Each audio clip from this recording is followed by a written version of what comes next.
Eto na po. Bago yung nangyari sa Senado, sa Senate Blue Ribbon Committee hearing, pagkatapos noon ay lumabas po, kagabi ata ito dyan no? Oo. Na yung abogado na nagnotaryo doon sa lumitaw na testigo kahapon na si retired Marine Sergeant ba yun dyan? Oo. Orly Guseta. At sinasabi niya na ito Gutesa yata. Gutesa. Yes po. Notary Public Attorney Pechi Rose Espera, September 25, 2025, ay categorically deny notarizing, signing, or participating in the preparation of the said document. Yung sworn statement affidavit daw po ni Guseta. The signature and notarial details attributed to me are falsified and unauthorized. Ibig sabihin, hindi daw po siya ang nag-notarize noong dokumento, nung sinumpang salaysay ni Gutesa, bagamat nandun yung kanyang pangalan. Kaya ang sabi niya rito, yan ay hindi totoong dokumento. Sen. Pero Sen, bago yun, pwede bang bigyan nyo kami ng konting background? Paano ba napunta sa inyo si Gutesa? Kasi parang ang dating, witness nyo Pwede ba natin doon simulan, Sen? Kasi parang witness, Sen Dante Marcoleta. Parang Hindi, ganun po ang dating. narinig naman ninyo, buong Kapuluan nakarinig Opo. ng... ako'y tinawagan ng aking kaibigan. Kilala naman ninyo isa sa mga kaibigan ko, si Mike Defensor. Okay po. Ayon sa kanyang paliwanag, itong naging witness na ito, matagal na niyang tinatangka na makausap niya ako. Lamang sa dami ng ginagawa natin dyan, hindi ko mapagbigyan talaga. Pero maliban doon, may mga iba pang mga personalidad Okay. na ginawang ko rin ng paraan na sana makontak din yung mga yon. Kaya lang, yung mga nauna ay hindi naman kaagad nagbigay ng pahayag na makikipagkita. Okay, opo. Ngayon, itong mga huling grupo na ito na nagsasabi, wala nga akong panahon sabi ko kay Mike Defensor. Lalo na ngayon, sabi ko, mag-aalas 2 na ng hapon. Mamayang alas 3, sabi ko, umpisa ng aming session. Opo. Hindi kanya, siguro tingnan mo lang kasi meron siyang pakikita sa yung parang draft ng kanyang salaysay. Tungkol saan? Tungkol sa pinag-uusapan nyo doon sa Blue Ribbon Committee. Ano po ito? Lunes po ito? Martes? O this week lang po ito? Yung The day before. kailan ba kami nagkaroon ng huling pagdinig? Kahapon. Thursday po kahapon. Yun po yung mula alas 9. Di Miyerkules yun. So Wednesday, a day before. Oo, kasi sabi ko, sige, nasaan ba kayo? Hindi, sabihin mo kung saan ka malapit para... Hindi, andito ako sa Senado. Merong lugar dyan yung Seascape. Alam ko yun, sabi niya. Kasi yun, 5 minuto lang. Mula sa Senate. Mula sa Senado. Kaya, siyempre, yung convenience ko naman ang aking inaalala para makabalik ka agad ako. Opo. So, tinignan ko yung... meron nga silang isang draft na pinakita sa akin. Ngayon, tinitingnan ko sa aking palagay, talaga baka akong sarili mong gawa yan. Kasi yung ibang mga pagkakatagalog kasi, pasensya na po kayo kanya, hindi po ako Tagalog, Bisaya po ako. Taga saan ka baka ako? Masbate. So, ang Masbate, Jen, Nelson, ay parte ng Bicol Region. Ngunit, po. ang salita doon, ang prevalent na salita is Bisaya. Opo, halo yung Bisaya at Bicol. Pero okay lang, sabi ko, naiintindihan naman yan. Maliban lang yung spelling, pakicorrect nyo na kasi mga spelling naman, mali-mali. Yung iba, hindi naman marami. Yun lang ang nasabi ko. O sige ka, kung hindi ako magtatagal, sabi ko, Mike, paki-assistin nyo na lamang siya na ma-finalize yan kasi drop lang So ito rin po yung si Orly. Si Master Sergeant Orly po yung tinutukoy. Nandun siya. Okay, Nandun naman si Mike at saka yung ibang mga kasama niya. Ang requirement ko lang, sabi ko, siyempre, pandagdag naman na kumpiyansa sa akin yun. Ipanotaryo nyo naman para hindi lang yung dinala nyo sa akin, walang notaryo. Bagamat alam ko naman na harap siya sa Blue Ribbon, hindi mo naman may iwasan na susumpa siya doon. At pagkasumpa niya, pababasa ko talaga yung nilalaman ng kanyang salaysay. Opo. At mula doon, pagtatatanungin na siya ng miyembro ng komite. Malinaw yun. Pero yung para sa akin lang na sa pansarili kong kagustuhan, yung pagbigyan niya sa akin, notaryado. Ayun. Para makatiyak kayo. Para makatiyak ko kasi siguro nung iwanan ko sila, mga 2:30 na siguro yon. Opo. May panahon pa naman silang kumuha o humanap ng magnonotaryo. Umalis na ako noon. Oho. At sabi ko, bago ko umalis, sige, kung talagang buo sa loob mo at talaga namang gusto mong ihayag yan sa publiko, bukas ka ako, ang oras ay 9:00 ng umaga. Siguro 8:30 para nandun ka na para makasiguro kang makapasok ka sa tamang oras. Yun po yung Webes. Yung Webes yun, oo. Okay, opo. Oho. So, yun ang pinagtapusan. Ngayon, kung darating siya, di okay. Kung hindi siya darating, okay din Ay, sa hindi akin. nyo rin expect na pupunta. Abay, sinabi ko nga, kung talagang buo sa loob mo, di ba? Opo, oho. Kung buo sa loob mo at tapat ka sa hangarin mo na mailahad mo yan, kasi nakalagay doon, ito po para sa bayan na lang, sabi niya eh. Oho. Binasa ko naman eh. O di, sa akin, kung darating ka, okay. Kung hindi ka dumating, wala namang nawala sa akin. Di ba? Eh, dumating. Ayun. O, oho. tapos, pagdarating niya sa akin, ilang bang kopya ang dala mo? Opo. Meron po ako ritong 5 kopya. Ito pong 4, sabi niya, ay original. Opo. Okay? Asan ka ako yung hindi original? Ito pong huli. Binigay ko sa kanya yung huli. Yung Xerox copy, kinuha ko yung 4 na original. Kasi ang balak ko, kaya kinuha ko yung 4, pagka-introduce ko sa kanya, bibigyan ko na ng kopya yung chairman, si Senator Lacson. Paul Ping Lacson. At saka yung si Senator SP Soto. At yung iba, siguro kung sino yung katabi ko, tsaka ako, 4. Opo. Kasi babasa ko na sa kanya eh. Para lahat kami, meron kaming kopya, lalong-lalo na yung chairman at saka yung Senate President. Oho. Ganun na nangyari. Ngayon, ang sabi nila ngayon, nabasa ko rin sa dyaryo eh, para bang kinotes ko daw yung... Kasi, kaya ko lang na binanggit na, teka muna, dahan-dahan kang magbasa, Ayun, opo. dahan-dahan kang magbasa, kung ano yung nakasulat, Yun huwag mong lalakta, parang kasi meron kang hindi nababasa. Oho. Alam din ni Senator Lacson yun dahil may kopya siya eh.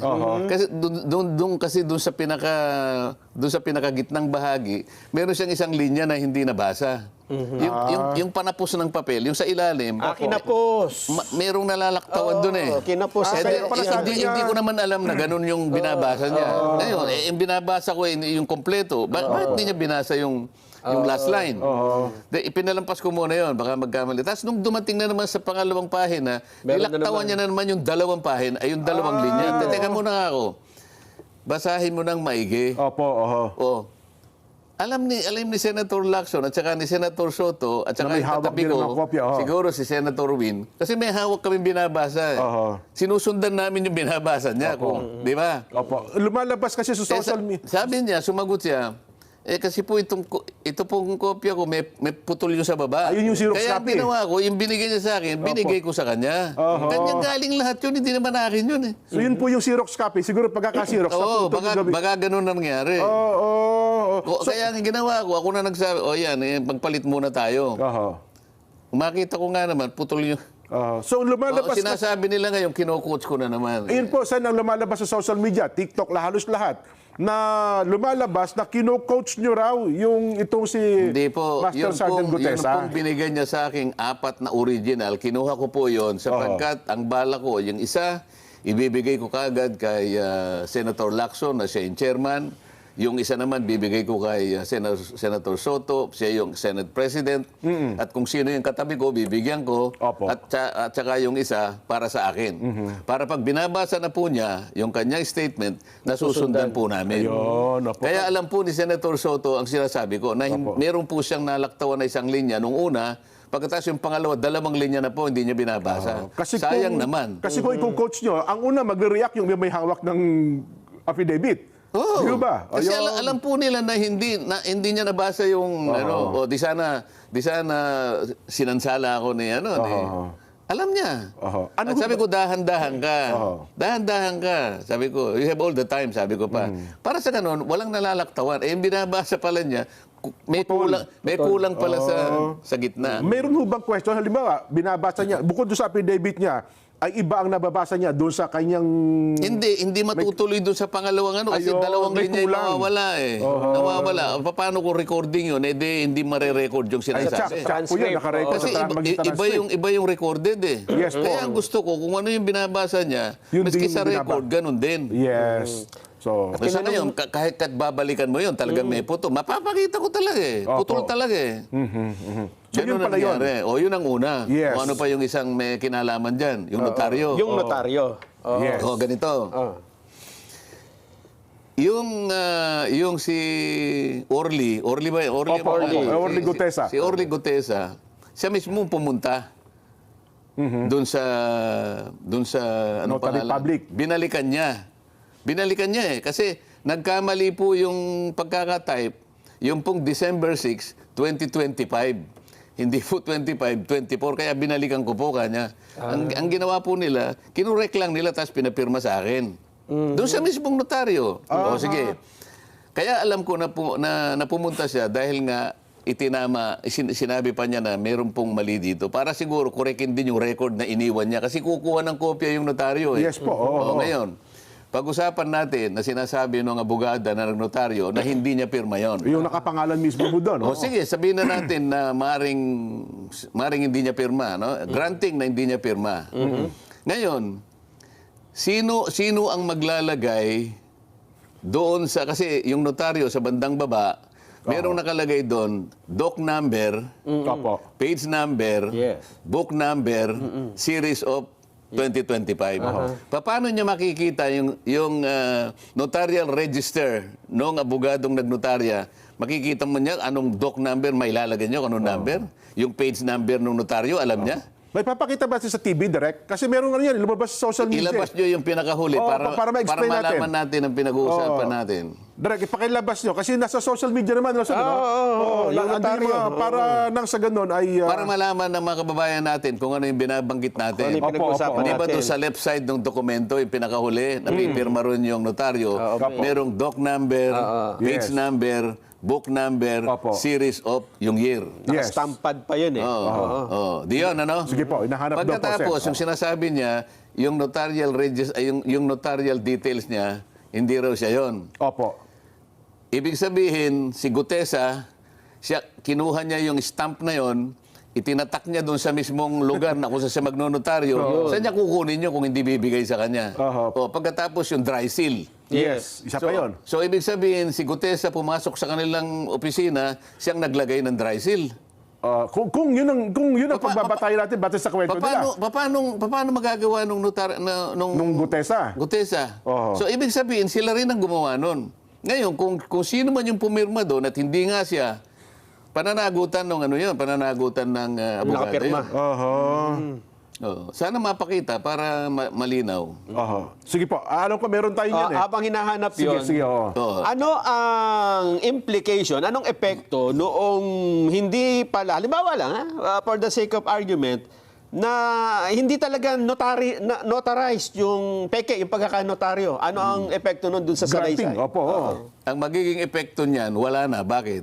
Kasi subsequent to that event, si Gutesa humarap sa komite. Humarap sa Blue Ribbon Committee at siya'y pinasumpa. Okay. At doon ay binasa niya yung kanyang sworn statement. Okay. At pagkabasa niya, pinagtatanong siya. Sa mga tweed, kahit na walang notaryo yon, Okay.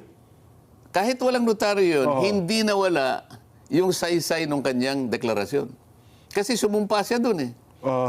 So, kung titingnan mo ngayon, parang yung kung tatawagin yan sa legal term, surplusage, sabi nila. Surplusage, Ibig sabihin, with or without that, nananatiling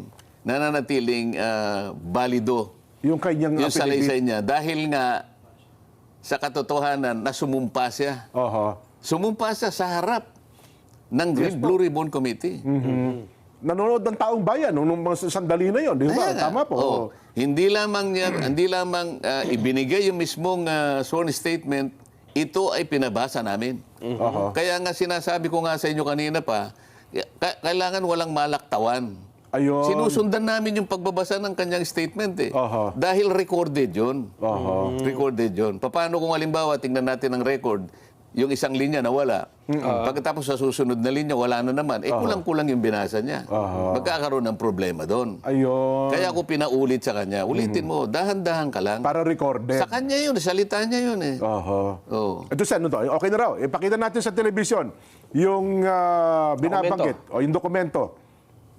Hindi, yung pinakahuling, Yung sa huli. yung huling pahina, Last page. nandun Last page. yung... Oh, may pirma. Ayun, Yan, opo. ilaki mo nga yun. Ayun, merong nakalagay, doc, Doc number. Opo. Ano Sinumpaan at nilagdaan, Hindi yung Opo. doc number nasa Doc baba. number yan. 255. Oh. Doc number 255. Paano makukuha Page ni number paano 54. makukuha nung ano yung yung 255. number ng document? Kasi makikita mo sa notarial register, susundan mo yun eh. Ang pinanggalingan mo siguro 254. So ngayon sa kanya 255. Page At number. Page 58 sabi niya yata. Opo. Oh. Book number. Ano ba 'yon? Hindi ko po maintindihan. Oo. Parang letter V. Saan kukunin ni Gutesa yan? Gutesa. So, ang nag-provide yan, yung notarial staff, kung sino man yun, kung wala man yung abogado, may sekretarya siya, at saka yung sinasabi ko sa yung stamp na yun, Yes. yung, Ayan, yung opo. kulay asul. Yun ang detalye ng notarial commission niya. Ibig sabihin, si Gutesa, nakuha niya yung stamp na yun, siya mismo nag-stamp na gano'n. At nakuha niya yung doc number, nakuha niya yung page number, nakuha niya yung book number.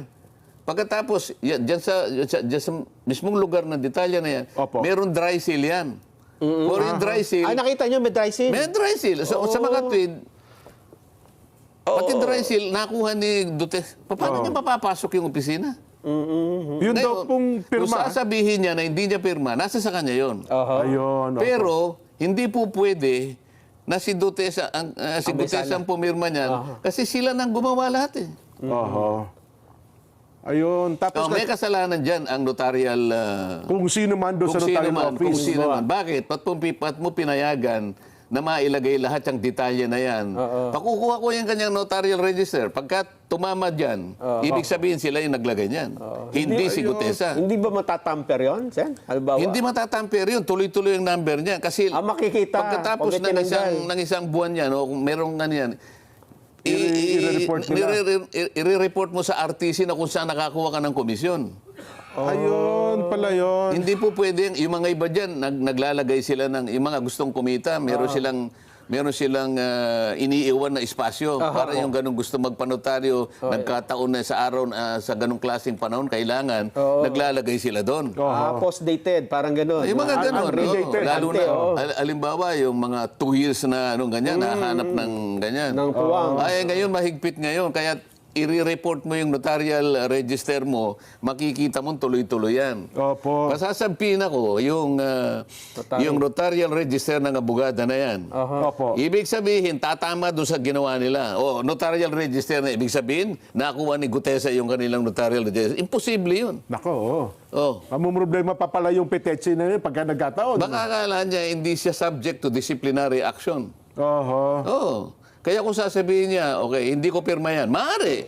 Pero ikaw ang nag-facilitate para yung notarial details mo at saka lahat ng nakalagay doon, doc number, page number, book number, walang kinalaman yung Gutesa na yun. Kahit kailan hindi niya makikita at hindi niya alam kung saan niya kukunin yun. Maliban ako, sinabi yung sandali yan, nakugub ang kanyang opisina, no? Oh, imposible naman yun. Imposible. At halimbawa, Sen, may nakapanood dyan at dyan din nagpanotaryo. Nako. At ipakita, dyan ka tumi nagpapanotaryo, yan talaga yung pumipirma. Yari yung Si loob Atty. niya. Talagang gagawin natin dyan para makita yung katwiran dyan. Yung notarial register, pasasabpina natin. Ayun. Makikita mo, para ko nang nakita, tatama doon sa page number, doc number, page number, book number. Yung tatlong yun. Kasi yung series of, yung year lang, madali naman yun, 2025 eh. Ay pagka sinabing nawawala po bigla nawala. Si Bala na kayong gumawa ng conclusion. So, kabida natin, halimbawa, talagang yung pirma doon, kasi meron siyang pirma eh. Kung hindi ba nakuha natin ng staff natin? Pagkaraniwan kasi yung mga staff, kasi kung minsan wala yung basta Wala yung bugado mismo. i-ano lang sa kanya, Viber mo nga sa akin lang, babasahin ko, kanyang gano'n. Opo, Pag binasa niya, okay naman sa kanya. O sige kanya, inotaryo mo. Oho. Pwede pumirma yung mga gano'n ang ginagawa ng iba eh. Kasi kung minsan wala siya doon eh. Hindi naman lagi maghapon yun, nakabantay doon sa kanyang notary. May bayad kasi yun eh. Yes po. Hindi ko na alam ngayon kung magkano yung bayad sa mga notaryo. Oho. So, Ang sabi ng isang senador, hindi ko na babanggitin, para hindi na kayo mag-away-away, kung mapapatunayang nating peke ang notaryo, mawawalan ito ng bisa at bababa ang kredibilidad ng testigo. Sinabi ng isang senador. Oo. Sinabi niya. ano yung senador? Abogado, ba yan? Abogado po ito. Senador na abogado? Abogado, Sige po, oo. So, paano po yun, Sen? Baka siyang bumaba ang kalidad. Kasi, hindi ba niya alam, nandun kami, ewan ko kung nandun siya, no? Pero ang sinasabi ko, sumumpa yung witness. Okay. Okay? Si Gutesa. So ano man yung pagkukulang, halimbawa, aminin na natin kunwari lang, granting na talagang hindi yung pumirma, granting na nakuha ni Gutesa yung pangtatak. Ano? Yung, Stamp na meke. Yung stamp. Pagkatapos nakuha pa niya yung notarial register na nakatago Pati yung doon. mga numero. Makapal na libro, journal yun eh. Opo. I-assume natin na alam niya kung saan niya kukunin yung number. Siya yung naglagay, ano? Pagkatapos nakuha niya yung dry seal, Nako. at siya yung naglagay ng dry seal. Okay? O, di peki talaga, no? Kaya lang sumumpa nga siya. Humarap siya sa komite. Pagkatapos, binasa niya yung kanyang sworn statement. At pagkatapos nun, in-interpellate siya. Oo, pinagtatanong pa po siya doon. Buong bansa ang nakikinig. Parang, ang ibig lang sabihin nun, nawala na, kay Menotaryo wala. Kay Notaryo, hindi. Doon na napunta eh. Oo. So kaya yung curative effect nung pag nandun na yun. Kaya wag mo sasabihin na nawalan ng visa yung